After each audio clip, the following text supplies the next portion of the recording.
आप सभी साथियों को मेरे तरफ से प्यार भरा नमस्कार। उम्मीद करता हूँ आप सभी बढ़िया होंगे और अपनी अपनी लक्ष्य प्राप्ति के लिए कड़ी मेहनत कर रहे होंगे। आज के इस सेशन में हम लोग बात करने वाले हैं the Hindu editorial analysis session के बारे में। चूँकि पिछले दिनों मैंने आपसे वादा किया था कि the Hindu editorial analysis session है वो 1 फरवरी से मैं इस चैनल पे लाऊंगा, लेकिन आज 5 फरवरी हो गया है। समय से मैं काफ़ी विलम्ब हो चुका हूँ। उसके लिए आप सभी से माफ़ी चाहूँगा। चूँकि मुझे अपने पर्सनल काम की वजह से बाहर आना पड़ा, इस वजह से मैं इस सेशन की शुरुआत नहीं कर पाया।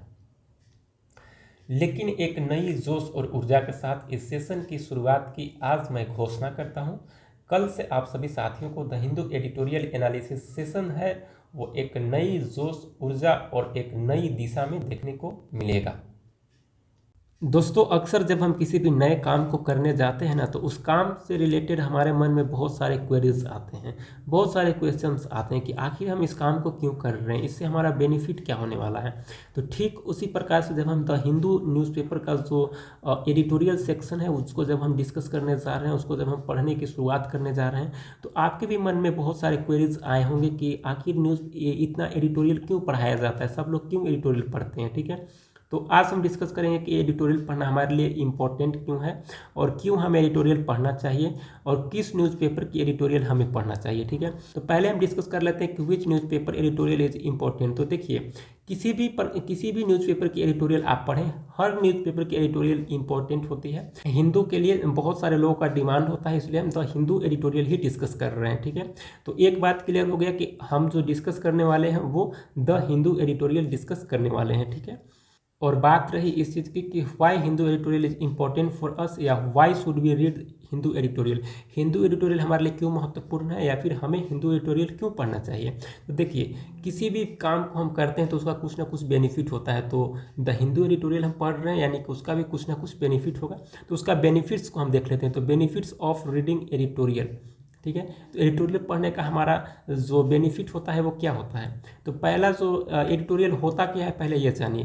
तो एडिटोरियल होता है एक्सपर्ट्स या फिर एडिटर का ओपिनियन। ठीक है, कोई भी एक्सपर्ट्स होते हैं या फिर एडिटर होते हैं, उनका ओपिनियन हो। बेसिकली जो एडिटोरियल होता है वो उनका ओपिनियन होता है, वे लिखते हैं। ठीक है, तो उनका ओपिनियन से हमें क्या मतलब है, ये भी आपके मन में क्वेरीज आ रहा होगा। तो ओपिनियन से हमारा बेसिकली मतलब ये है कि उनका ओपिनियन जब हम पढ़ते हैं तो हमको बहुत सारे सेंटेंस स्ट्रक्चर जो है, बहुत सारे वर्ड्स जो है, कंटेक्स्ट में किस कंटेक्स्ट में कौन सा वर्ड यूज किया जाता है, वो सब हम सीखते हैं, जिससे हमको हेल्प होता है टू एक्सप्लेन और elaborate any given topic in English. ठीक है, किसी भी प्रकार का जो टॉपिक है हमें दिया जाए तो हम फिर उनका जो जिस प्रकार से वो एक्सप्लेन करते हैं उस टॉपिक को, जैसे एडिटोरियल में क्या लिखा जाता है, जैसे हाल फिलहाल में जो भी मुद्दे चल रहे हैं, जो भी इंपॉर्टेंट मुद्दे हो, उन पे उनका राय होता है, उन पे उनका विचार होता है, उन पे उनका ओपिनियन होता है। ठीक है, तो वो अपना ओपिनियन देते हैं। तो हम भी तो किसी भी, जैसे अगर हम सीजीएल की प्रिपरेशन कर रहे हो, या फिर बैंकिंग की प्रिपरेशन कर रहे हो, या फिर यूपीएससी की प्रिपरेशन कर रहे हो,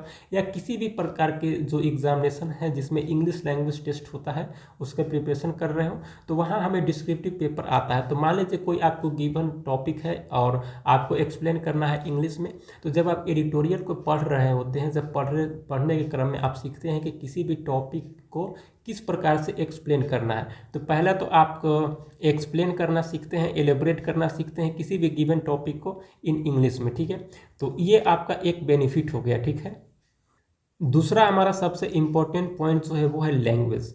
चूँकि इंग्लिश लैंग्वेज हम पढ़ रहे हैं, ठीक है, इंग्लिश लैंग्वेज हम सीख रहे हैं। ठीक है, तो इंग्लिश लैंग्वेज सीखने के क्रम में सबसे जो इम्पोर्टेंट पॉइंट होता है, सबसे जो इम्पोर्टेंट और जो बेसिक फंडामेंटल जो यूनिट होता है वो होता है वर्ड। किसी भी लैंग्वेज का जो फंडामेंटल यूनिट होता है ना, वो वर्ड होता है। ठीक है, वर्ड हमको सीखना पड़ता है। अगर मान लीजिए अगर वर्ड हम आप बोलेंगे, आप में से बहुत सारे लोग होंगे जो कि बोलेंगे कि हम सिर्फ वर्ड ही याद कर लें, तो वर्ड वैसे याद नहीं हो सकता है आपको। ठीक है, बहुत सारे मार्केट में बुक्स अवेलेबल हैं, वहाँ से आप वर्ड को रटते हैं, लेकिन वो कोई काम का नहीं है, आपको पता नहीं चलता है कि इस वर्ड का किस कॉन्टेक्स्ट में हम यूज कर सकते हैं। ठीक है, तो जब आप एडिटोरियल को पढ़ेंगे ना, तो वहाँ पे जो वर्ड यूज होते हैं वो कॉन्टेक्स्ट वाइज यूज होते हैं। ठीक है, तो किस कंटेक्स्ट में किस वर्ड का यूज किया जाता है वो आप जब एडिटोरियल पढ़ेंगे तभी आपको समझ में आएगा। तो पहला जो आपका बेनिफिट है वो वोकैबुलरी आपका बिल्ड होगा, ठीक है। आपको पता भी नहीं चलेगा और एक ही सेशन में आप लगभग 100 वोकैबुलरी याद कर लेंगे, ठीक है। आपको पता भी नहीं चलेगा कि मैंने 100 वोकैबुलरी याद किया है, लेकिन आपको एक सेशन जब आप अटेंड करेंगे और उसको रिवाइज करेंगे उसके बाद आपको 100 वर्ड्स जो है 100 न्यू वर्ड्स जो है वो आपको याद हो जाएंगे।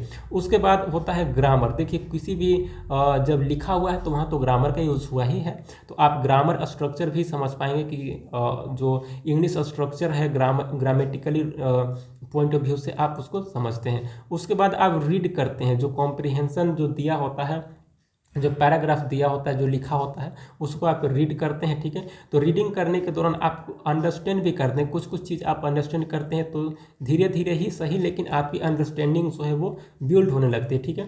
फिर आप कॉम्प्रिहेंशन को सोल्व कर पाते हैं। जब कोई भी एग्ज़ाम है, जैसे अब तो सारे ही एग्ज़ाम में लगभग कॉम्प्रिहेंशन दिया ही जाता है, ठीक है। तो आपको पैराग्राफ को रीड करना होता है, उसके बाद जो क्वेश्चन आंसर गिवन होते हैं उसको आपको करना होता है। तो आप कॉम्प्रिहेंशन पढ़ के वहाँ से क्वेश्चन आंसर कर पाएंगे, एबिलिटी भी आपका डेवलप होगा, ठीक है। उसके बाद जो लास्ट है वो नॉलेज। आपका नॉलेज क्यों इंक्रीज होगा? क्योंकि जैसे हम current affair point of view से या फिर जनरल नॉलेज के पॉइंट ऑफ व्यू से हम जब बात करते हैं तो देखिए देश में जो भी मुद्दे चल रहे हैं, विदेश में जो भी मुद्दे चल रहे हैं, अगर उनके बारे में आपको जानकारी हो रही है तो आपकी नॉलेज तो बढ़ रही है ना। तो ये जो है वो एडिटोरियल पढ़ने के बेनिफिट्स हैं, इसलिए हमें एडिटोरियल पढ़ना चाहिए, ठीक है। अब हम आगे बात करते हैं कि हम एडिटोरियल किस प्रकार से डिस्कस करने वाले हैं। हमारा जो अप्रोच होने वाला है, हमारा जो स्ट्रेटेजी होने वाला है एडिटोरियल पढ़ने का, वो किस प्रकार से होने वाला है। तो चलिए अब आगे डिस्कस करते हैं। अब आगे है कि what should be our strategy and approach to read the Hindu editorial. मैंने आपको बताया कि मैं द हिंदू एडिटोरियल ही डिस्कस करूंगा, तो अब तो ये तो पता चल गया कि हिंदू एडिटोरियल डिस्कस करें, लेकिन किस प्रकार से करेंगे, हमारा स्ट्रेटेजी, हमारा अप्रोच क्या रहने वाला है हिंदू एडिटोरियल डिस्कस करने वाला। देखिए पहले स्ट्रेटेजी और अप्रोच पे जाने से पहले आपको एक चीज़ क्लियर करना होगा कि आप किस लिए एडिटोरियल पढ़ रहे हैं। तो एडिटोरियल जो हमारा हम पढ़ रहे हैं वो किस चीज़ को फोकस करके पढ़ रहे हैं। तो जो हमारा our main focus area is going to be English language. English language लैंग्वेज को सीखना है, ठीक है। इंग्लिश लैंग्वेज को इम्प्रूव करना है, ठीक है।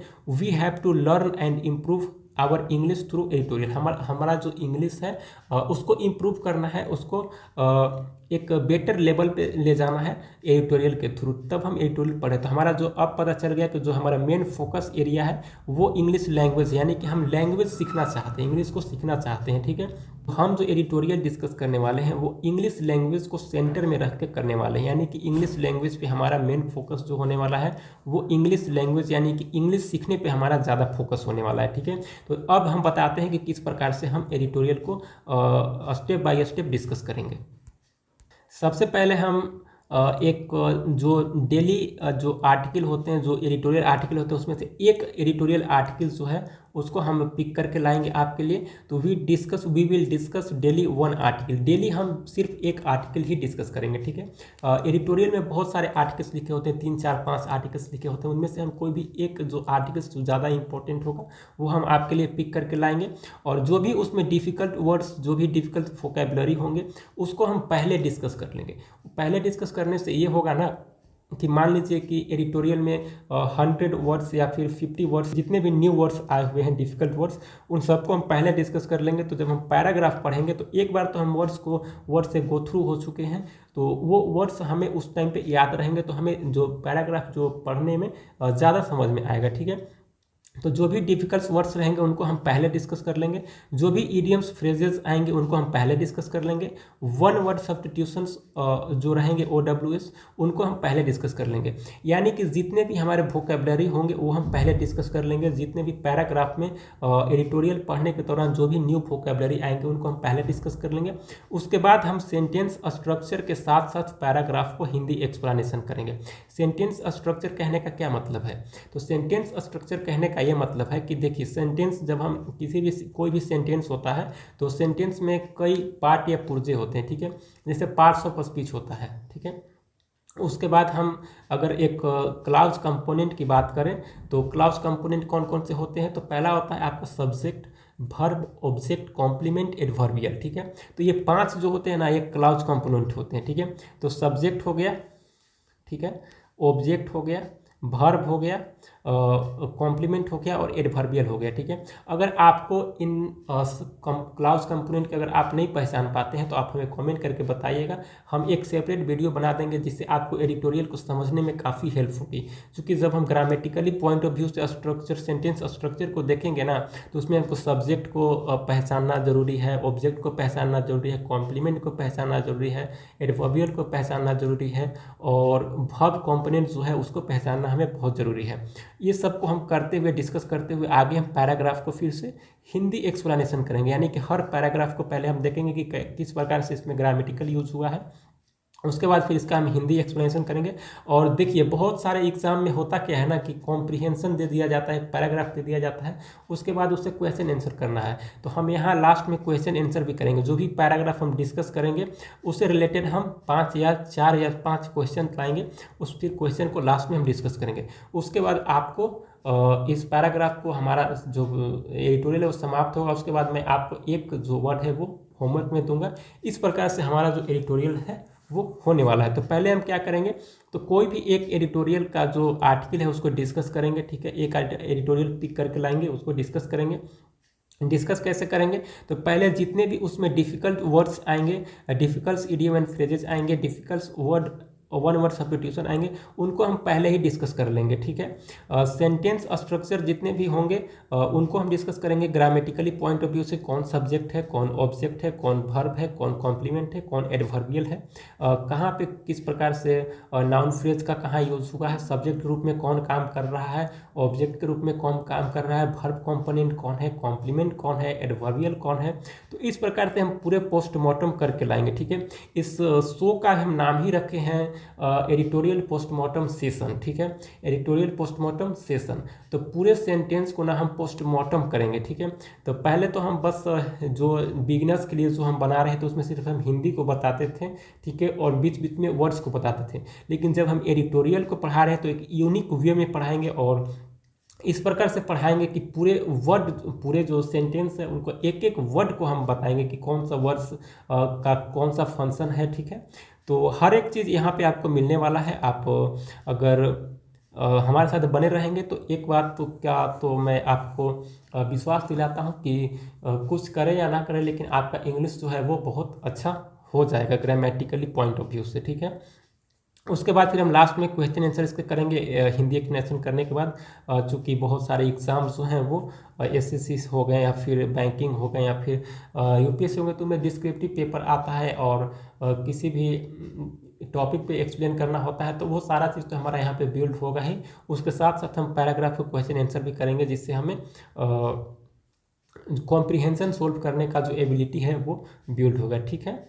और लास्ट में एक चीज़ कहना चाहेंगे कि अभी हम बहुत ज़्यादा बड़ा फैमिली नहीं हुए हैं, तो अभी हमारे जो चैनल पे टोटल फैमिली है वो 700 समथिंग का फैमिली हुए हैं, ठीक है। तो 700 का भी हम फैमिली हैं। आप जल्दी जल्दी से हमारे चैनल को सब्सक्राइब कर लें और कम से कम 1K तक होना चाहिए, ठीक है। तो आप जल्दी से जल्दी जो भी न्यू इसमें स्टूडेंट आ रहे हैं वो प्लीज़ इस चैनल को सब्सक्राइब कर लें और टेलीग्राम चैनल को जरूर ज्वाइन कर लें, जो कि Gaikwad English training centre Telegram channel के नाम से डेडिकेटेड आपके लिए टेलीग्राम चैनल बनाया गया है, जहां आपको डेली इंग्लिश न्यूज़पेपर का PDF मिलते हैं। और अब जो हम एडिटोरियल पढ़ाएंगे तो उसमें बहुत सारे जो वोकैबुलरी हम डिस्कस करेंगे उसका PDF जो है वो आपको इसी चैनल पर मिलने वाला है, जो कि गायकवाड इंग्लिश ट्रेनिंग सेंटर के नाम से मिलने वाला है। इस वीडियो के डिस्क्रिप्शन में और कमेंट बॉक्स में हम इसका लिंक दे देंगे। अगर लिंक ओपन नहीं होता है तो आप टेलीग्राम ओपन करेंगे और वहाँ पे सर्च करेंगे गायकवाड का G कैपिटल होना चाहिए, इंग्लिश का E कैपिटल होना चाहिए, ट्रेनिंग का T कैपिटल होना चाहिए और सेंटर का C कैपिटल होना चाहिए, ठीक है। इस प्रकार से आप Gaikwad English training centre search करेंगे, वहाँ आएगा और आप ज्वाइन कर लेंगे, ठीक है। तो आज के लिए इतना ही, बहुत बहुत धन्यवाद आपको। I wish you very happy learning. Thank you very much for watching this video. Jai Hind.